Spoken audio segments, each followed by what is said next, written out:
Subscribe कीजिए बिहारी खाना channel को और घंटी के बटन को दबाइए मेरे लेटेस्ट वीडियो सबसे पहले देखने के लिए। सबगोटे के नमस्कार करे छी। किनको कहब छलन जे लोढ़ी सिलौट पर केना के गरम मसाला पीसे छै से देखब। तो ई अहाँ के गरम मसाला जेना कि मीट बनाएब तो मीट में पीस के दे सकै छियै, या गरम मसाला वाला सब्जी कोनो बनाएब तो पीस के देबै, बहुत स्वाद अलग नीक होइ छै। तो आई हम बना रहल छी।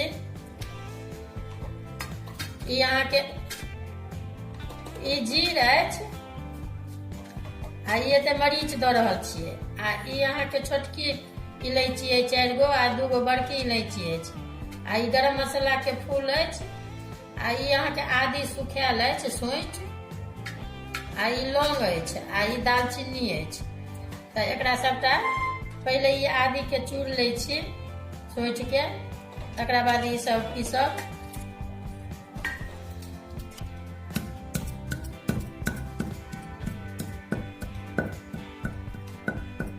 बेसी नहीं देबै, ओ तीत भ जाय छै। एकरा चूर लेलहुँ है, एना के चूर लिया, चूर लेब।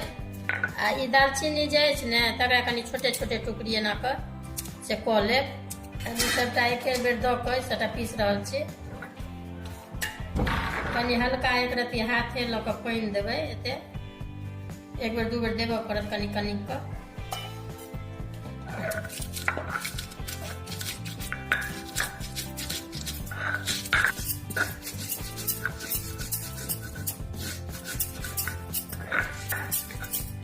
अभी पिसा गेल, देखियो यही टाइप के पिसाई छै गरम मसाला, जेना देखा देलहुँ है सबटा। तो पीस कर जेना ई देखियो यही टाइप के पीस ले कनी। देखियो नीक पिसा गेल ई। अब एकरा जहन सब कोनो चीज बनाएब ने गरम मसाला वाला तो उतारे घड़ी में घोर के कनी दऽ देबै ओही रस में। देखियो अभी पिसा गेल, पीस के तैयार कर देलहुँ मसाला लोढ़ी सिलौट पर। देखबै अगर किनको मांग छलन है, अभी पीस के तैयार भ गेल। अगर पसंद नीक लागत तो वीडियो लाइक करब।